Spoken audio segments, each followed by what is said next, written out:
अस्सलाम वालेकुम। SM news के साथ मैं हूं मुक़द्दर रज़ा। SM न्यूज़ स्टूडियो में खुशामदीद। खबरों का सिलसिला बढ़ाते हुए खबशान करते हैं चनियोट से। IG पंजाब जनाब इनाम गनी के अहकामात के मुताबिक पुलिस अफसरान और अहलकारों को कोरोना वायरस से बचाव के लिए वैक्सीन लगाने का अमल जारी है। इसी हवाले से मज़ीद अपडेट कर रहे हैं SM न्यूज़ के नुमाइंदे मोहम्मद अफजल रुमाना। जी अफजल, आगाह कीजिएगा इस हवाले से।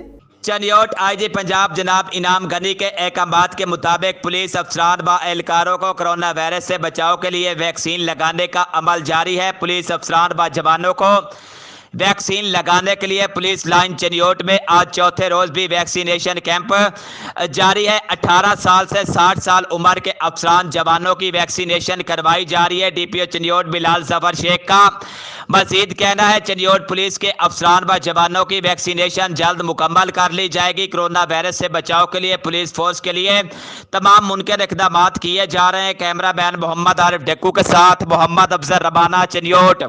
बहुत शुक्रिया अफजल तफसीलात से आगाह करने के लिए। अब तक के लिए इतना ही। मज़ीद खबरों के लिए देखते रहिए SM न्यूज़।